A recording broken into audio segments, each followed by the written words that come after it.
actually been interacting with her the whole time. We have Miss Deidre Driscoll here, and she's our techie, and she does a lot for our company, our teams, and she has a lot of training that she wants to give us today. She already introduced herself earlier, so we're not going to repeat that information, but I will turn it over to her so she can get started with her training. Thank you. Thank you so much, Nicole. And again, hello, everybody. Hello. So for those of you that are just joining us, you can view the slides that we're sharing from on the corporate Zoom. So if you want to log into Zoom, and I'm going to ask if I can give you my phone so you can let her in. Okay. All right. So today I'm going to be talking to you briefly about professionalism, creating lasting relationships. Because often when you talk to people about professionalism, they think about dress code and HR, and did you get some kind of packet when you started your job? But when you're an entrepreneur, a lot of that is assumed that you already know it. But depending upon which background you may come from, you might not. And we don't want to assume everyone's on the same plane. And we want to make sure that we're all representing not only our personal businesses, but our corporate business entities in the best light. So we're going to talk about that. So as I mentioned earlier, my name's Deidre. Many call me Techie. They hear my voice on our calls and wonder who I am. So yes, I host on our Sunday night calls quite often. But in addition to being what I am for travel, I'm also a certified leadership trainer, a member of the Maxwell Leadership Team. So I'm going to kind of come out of a different bag today than my normal travel bag, because it's important that we understand some things. And I often get questions from agents about things and, well, how did you get to do that? And what happened there? And for me, my personal team is not quite as large as maybe all of our platinums and all of that, not yet. But at the same time, I have an audience, as it were, of people that I train, that I help, and that I mentor in travel that is the same size as if I were a platinum or one star, because of what we're about to talk about, professionalism and creating lasting relationships. So just really quick, because I have an education background and I'm a nerd, I'm going to let you know that according to Merriam-Webster, professionalism is the conduct, aims, or qualities that characterize or mark a profession or professional person. And it defines a profession as a calling requiring specialized knowledge and often long and intensive academic preparation. So that's our formal definition before we move on. But with that, noting that there's some conduct things connected to what you do if you want to be successful in the travel business. There are some qualities and characteristics that you really either need to have coming in as a business owner, or perhaps develop if you didn't have them, so that you can be successful. When I first became an IATN card holder, I had a lot of people asking, well, how did you do that? What did you do? And a lot of these things that are not in the travel cafe per se, or on any of those videos, helped me get there. So when it talked about profession, the first thing I want all of you to take in and just remind yourself, not to say that you don't already know this, but you are a travel professional. You are the subject matter expert when it comes to travel. And that's the posture that you really have to have when you're talking to people. If you sound tentative or unsure, they're going to become tentative and unsure about handing you $10,000 to book that trip. And often we forget. I want you to think about you and your money, your wallet, your coins, your card. Would you just hand over your personal information all willy-nilly to somebody who looked like they just stepped up out of the club? Nothing wrong with going to the club. But when you're in a business posture and you're about to hand someone the 14, 16 digits from your credit card, you're expecting something, whether you verbalized it or not. It's not 100% even just how they look. It's a lot of things that you're considering. Some like to call it, what's the vibe you're getting from them? Do I want to really turn over my personal information to them? Do I trust them? I'm kind of getting ahead of my training, but I want you to look at that definition because your profession is a calling. Now, I'm also a minister, so I'm not going to drop any scriptures on you, but I'm going to say if you don't believe you were called to be a travel agent, you're going to be stressed out all the time because clients will stress you out. But if you understand, hey, this is what I'm built for, this is what I was designed for, I can do this, I'm the best person to do it for them, you're going to approach it very differently. So with those things being said, another thought on professionalism, that professionalism is not the job you do, but it's how you do the job. So how you treat all of these people that are a part of your business is going to really help you elevate your business and increase your sales and give you perks and benefits beyond the ones that perhaps you're experiencing right now. So I'm going to focus on 3 types of relationships. First one, clients.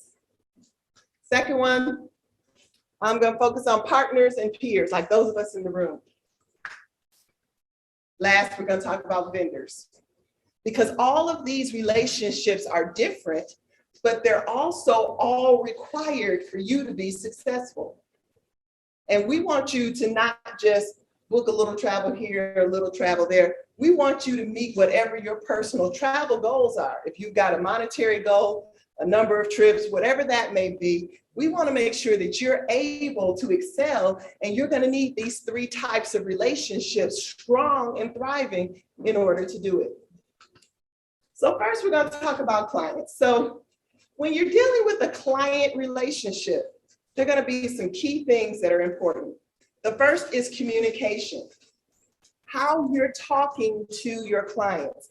Now, part of it is what they're hearing, the way you say what you say, your choice of words. So when I'm talking about communication, we're being real. This is us together building and strengthening one another. So I'm going to throw some things out there. It's not personal. It's my job to professionally help us all elevate. So if you know that you have challenges sometimes with certain kinds of words, you might want to practice the destination, Google, and let Google talk to you and tell you how to pronounce that destination. So when you talk to the client, you don't come off as ignorant. Now, we don't like to hear the word ignorant. People get offended, but it simply means that you were unlearned. So if you didn't know the name of the place and you said it wrong, it's going to sound like you don't know what you're talking about. And again, that's going to affect me as a client as to whether or not I want to hand you my credit card, my money, my coins. I don't know if I want to do business with you. I might not say that to you as a client, that's why.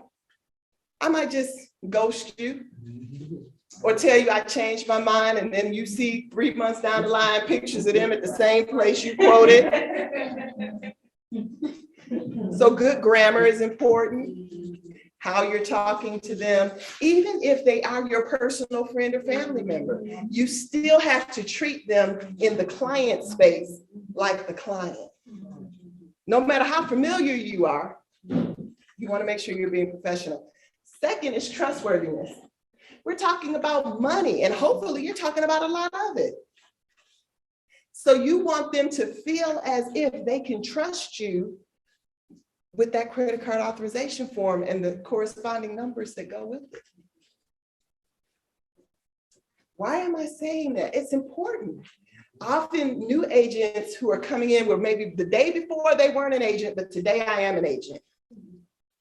If you're brand new, you're going to hear lots of different trainers and presenters say, you need to check your social media.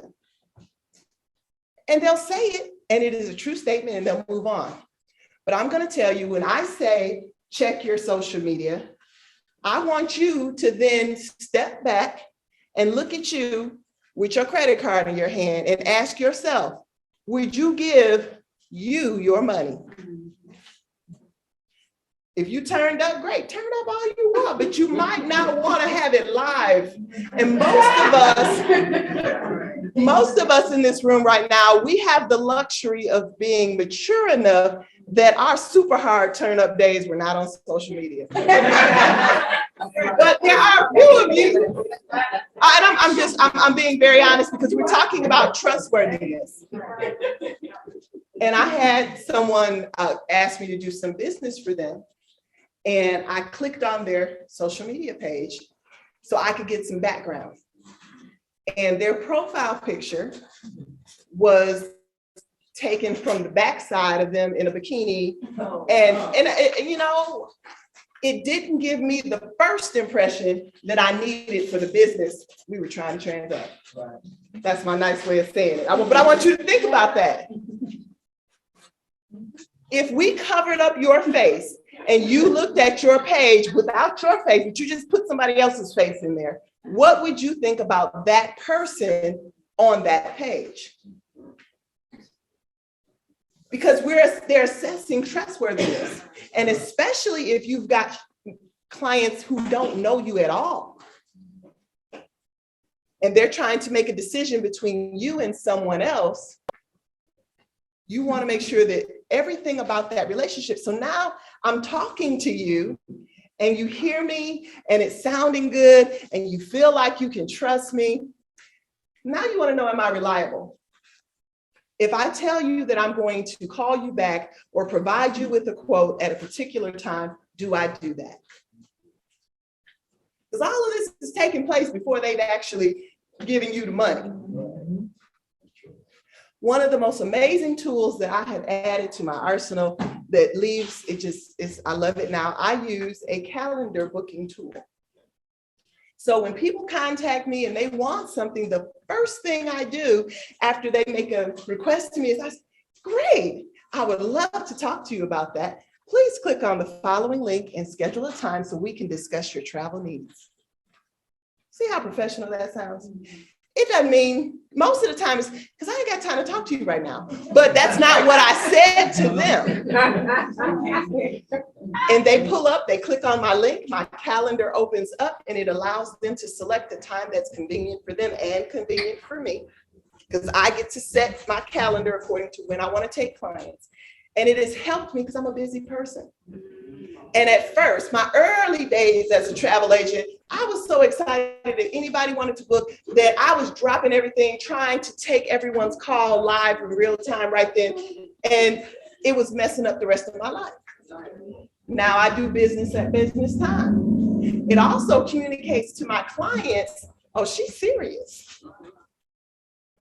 No, don't call me at 12 o'clock midnight asking me about a trip because you just saw a commercial. Or maybe you didn't have a client like that. Maybe that was just one of my potential clients. But, right, or things like that. I have a family, I have responsibilities, I have things that I do.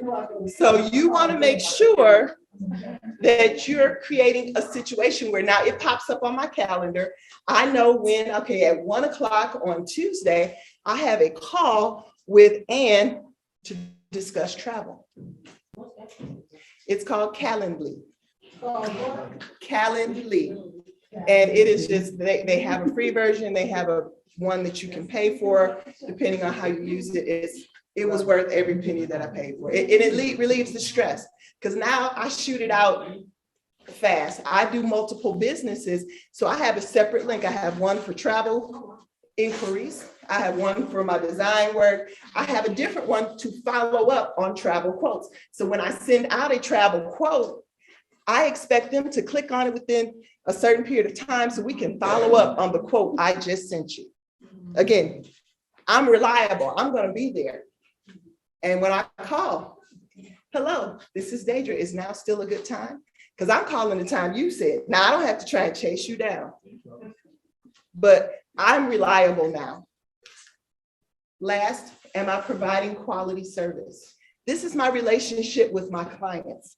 The level of service I give them keeps them coming back, and it's going to cause them to tell their friends. In the previous presentation, Terrell was talking about Viator, and I said, Viator, I love them. They are like my new favorite side vendor because they have increased my commissions indirectly. Let me tell you why. I did a particular group. There were 13 people going to Hawaii last year. Got them all booked, all paid for. They were a dream group because everybody had money. I loved it. Once I got them all booked, it was one of those COVID dip things we had to cancel the trip. Didn't like how it went down, but we're just gonna hope they come back and do right, and they did. So they rebooked for this year to go back to Hawaii. We recreated the wheel, but the one thing I want to just throw this side note about Viator, they were wonderful to deal with when I had to cancel multiple excursions for a group of 13. They handled it flawless. It was amazing. But then, okay, so we rebooked them. They go, they're posting pictures. They're telling the whole world, oh, my travel agent, Deidre, is just the bomb. She took care of everything, because I was checking in with them and making sure that everything we discussed was the way they wanted it. Most of this group was a little bit older, so I gave a different level of care than I would with I got this group. They needed a little more. So I was telling them, I called the concierge and said, can you talk me through how to get to this place from your lobby? So then when I sent the message to my clients, I could tell them, when you come into the lobby, turn to your right, go through the door that has and then you're going to cross the street, and there's a stand there. That's where the shuttle will meet you. I didn't just say go outside the property, because the property they were staying at is huge. I've stayed there before, so I knew how confusing it was to figure out which entrance, because if you go out the wrong entrance, it's a very long walk to get around to the right place. But that's so they loved that I was doing that. They were very ambitious. They had stuff planned every day. I knew they were tired by the end. So 2 days before, I called them, and I texted and the lead passenger, because I didn't want to offend them. I said, how's everything going? Just wanted to make sure that you all are still wanting to do XYZ excursion on Thursday. I know you've had a packed week, and I don't want you to feel like you've got to do it. If you need to cancel it, I can still cancel it for you, and there'll be no charge. You'll get a full refund. And what they text back to me was, oh, I'm so glad you said that. Because we've been trying to do everything, and we're having a great time, but we are kind of tired, and if we could rest that last day before we go back, that would be great. So I canceled that one particular excursion for them on that last day. It didn't cost me much to do it, but it was the idea of the experience. They were so elated that I got 2 additional Hawaii referrals from them while they were still in Hawaii. The next group, I booked them. They're going in September. Another group was going 2 weeks after them, and they had already booked their trip. They were not my client. And they were like, but we saw all that amazing stuff you had booked for them. Can we do that stuff too? Oh, absolutely. So I booked excursions for them. They didn't want everything I presented, but when they got there, they had my link. They changed their mind one night, decided, well, we do want to do that. They booked it in the middle of the night. I woke up the next morning to the email saying, your clients are going to the blah, blah, blah, blah. Free and easy, extra money. But it was about the quality service. It was the way that I handled that first group. The truth about that first group, 3 of that 13, I had booked on a trip 2 years ago. Hadn't heard from them since. They had a great time, but they hadn't traveled anywhere because COVID hit. But as soon as they were ready to go somewhere else, they came back with 10 more people with them. So how you create that relationship is important. So next I threw up Chick-fil-A, because I want you to think about how people feel when you hear the name Chick-fil-A, or the thought of going. Have anybody been through the drive-through at Chick-fil-A? Well, it's newer up here. I was in the South for a long time where it was really, where you got the long line and they're all friendly and they got a little pad and they're walking down the line up to your window with the little iPad thing, taking your order so you can get in and out super quick. They've got amazing service. So I don't care if I see a line at Chick-fil-A, because I know I'm going to get out quick. Now, if I see a line at Popeyes, I'm questioning whether or not I want chicken, because I'm really concerned about the experience because of the relationship I've had with them. So think about that when it comes to your clients. So that was the first tier of your professionalism is how have you treated your clients? Next, it's partners and peers, the people in this room. I don't have any direct reports in this room. However, I am accessible to each and every one of you if you need assistance. And many people in this room have made that phone call or had that. I went to Mom's house and we worked on some stuff she needed help with because she was explaining to me that with her learning style, it wasn't going to work on the phone. So what did I do? I packed up my laptop and I went to her house and I helped her. And she is not in my direct downline at all. So what are going to be the things that are required when it comes to you fostering good relationships with your partners and peers? All of the exact same things. How do you communicate with one another? Now, I know lots of people who have an upline that signed them up, and maybe they're not that hands-on with you. Or maybe you're concerned because you're thinking, oh, well, I see how Tamika and Dee and Gary, they have a great relationship. They're sitting at the table together. I'm here by myself. Or my upline is in another state. Or my upline quit the company. It's okay, because trust me, I understand all of those things. When I first joined Evo, the person that I joined under, and I've known her for a long time. I love her. But she signed me up, and 2 weeks later, she left the company. She came in with the first group, the original, got me all excited, and then ghosted me, so to speak. And it wasn't now, my upline now, Lynn, I went to high school with her, but I didn't know she was in this particular company at that time. But once I found out, we got connected, and the long story short, like I said, I've been here since the very first day that Evo went live to the public. But peers and partners are important because you never know who's in the room with you. Dee mentioned that she was an attorney. I don't know, your life might require legal services. You have a network that includes an attorney.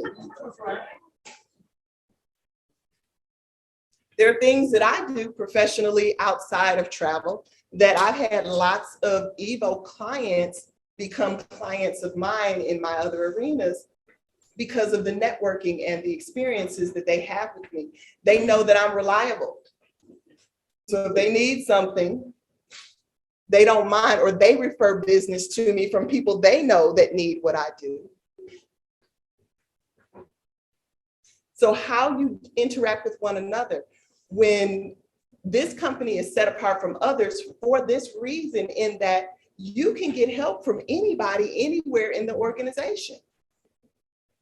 Everybody has a different learning style, and all of the trainers have different presentation styles. So some presenters may not click well with you and your learning style. That simply means that you need to find a different trainer, because many of us train on the same subjects. We just have a different style. And that way you're developing relationships that are going to take your professional business to the next level. Because even if you don't know how to do it, you have people in your network that do. So when we mention posture, when your client is calling and asking for the kind of trip that internally is blowing your mind because you don't know what to say next, don't sound like that's the point when you realize your relationships. You take all of their information, you let them know you're going to get back with them in 48 to 72 hours because you want to consult with your team. Because see, now you're not by yourself and you're sounding a lot more reliable and trustworthy because you got a team, you've got vendors, you've got people, you've got resources. So even if they ask you for a trip to Bali and you don't know where Bali is on the map and you don't know which vendor to book Bali through and you don't know how to get there, you don't know the airport code, don't panic. Leverage your relationships, which is why events like this are so important, so you can build those relationships. Because somebody has sent somebody there, they can help you or point you in the right direction. Because remember, you're travel professionals. As a travel professional, it doesn't matter to me where they want to go if I've ever booked it. I know I have the resources to book it. I just got to figure it out. They don't know whether I was sweating on the other side of the phone, nor should they. And it's that same way when it comes to booking things. Say, for instance, you've never booked a big ticket trip. And all you're seeing is if it was coming out of your pocket. And as a travel agent, you can't count someone else's money. Yeah. The first big trip I ever booked, I was glad that the person I was booking it for was someone that I knew. But at the same time, I realized that had we not had the relationship, I could have messed that up. Because when I saw the bottom line price for what they asked for, I had to take a deep breath because I was thinking about my wallet. But he knew what he wanted. He was taking his wife somewhere. He knew what it cost, basically, but he didn't care.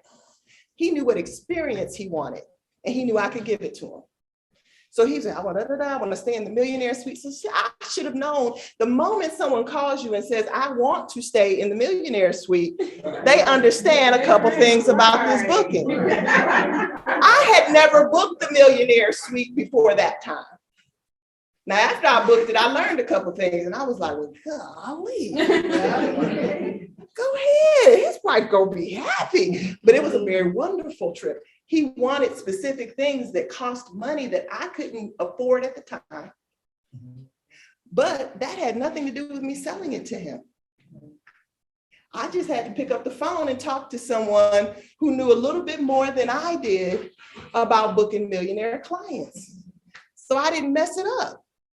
So leverage your relationships with your peers and your partners, because sometimes someone in your downline might know more than you about something, or you may know something that someone in your upline doesn't. Early on in my Evo career, we used to have a lot of back and forth with my 2-star platinum and different things, because I explained to him at that point, I was booking travel only. And he wanted to see me, he said, but you could be a platinum, you could be a 1-star, you could blah, blah. And he saw it. But at that time, I was only booking travel. And I'm like, and you're not gonna treat me like I'm less than nothing because I don't have a team.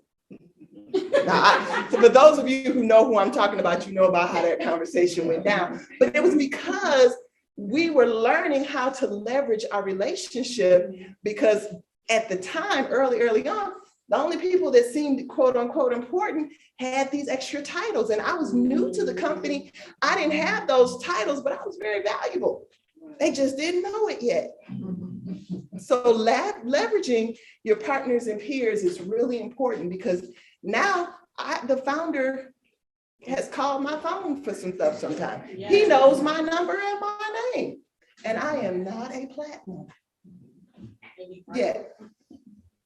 But the point being, once we work together on something, he bypasses many people with higher ranks than me for certain things that he knows I have a certain level of expertise on. So it's always important to leverage your partners and peers. Let's talk about Disney. They're one of those companies that is especially known for how they train for customer service, how they foster their relationships. So something they said is that great leaders engage employees at all levels because they understand people are the heart of the organization. That's a Disney D-Think tip. So when you think about that, people are the heart of your organization. So if someone trusts you enough to sign up with you, be there for them. And if you can't be there for them, be a resource for them to get to someone who can. Don't take it personal. Hey, if I don't know, let me help you find someone who does. Don't just not know. Don't lose the sale. I want you to get it so I can get 10%. But I'm just going to be honest with you. If I don't know, and Kia does, why would I not help you talk to Kia if that's what you need? So leveraging those relationships are important. So the last one I want to touch on really quick is vendors.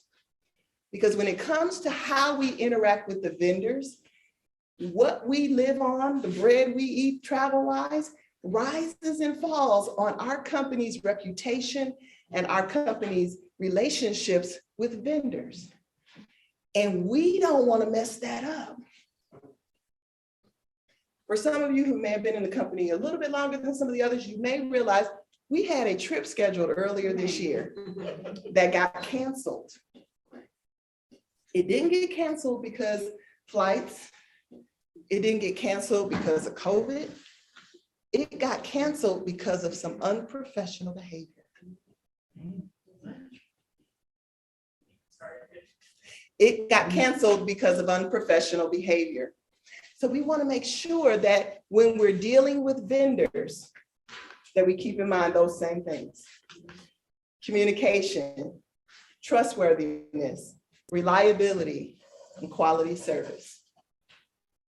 You want to talk to the vendors the right way, even if it's a situation, even if you're upset, even if it's a problem with your client, but you don't want to go off all reckless on the phone, because you're not just representing yourself.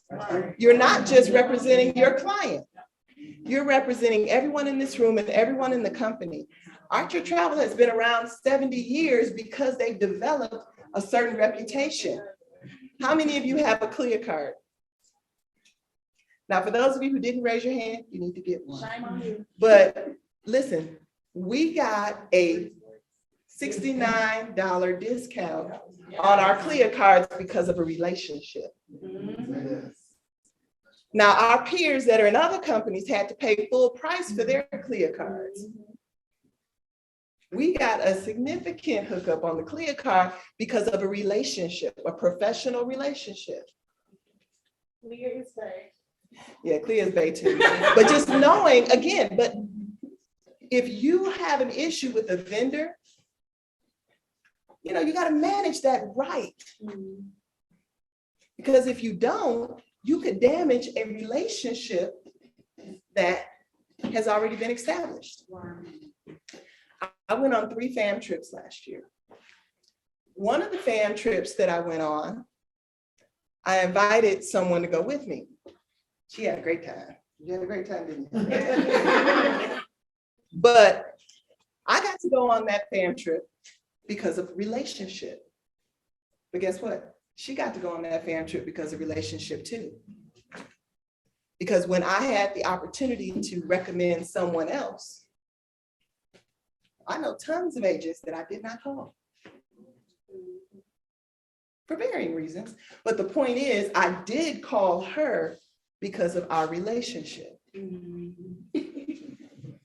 I was very intentional about it because I wanted someone who I knew would represent me well because I recommended them.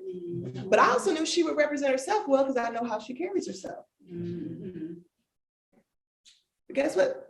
I got invited for the same reason. So when I went on a Jamaica fam trip through the Jamaica Tourist Board.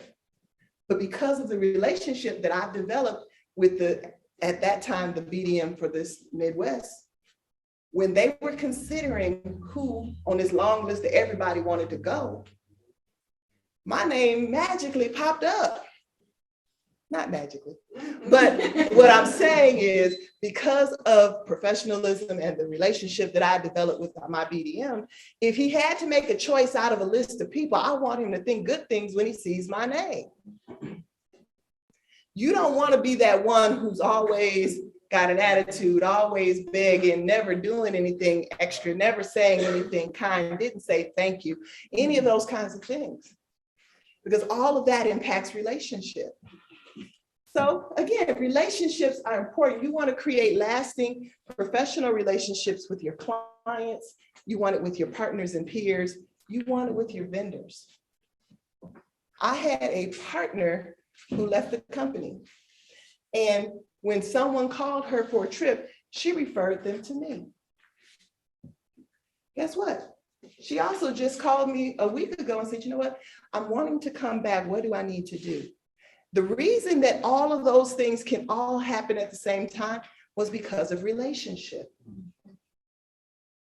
I didn't X her off and excommunicate her because she left the company. I kept the door open and the light on so she could come back whenever she wanted to. I also treated her people well so that they would still think good of her because she told them to call me.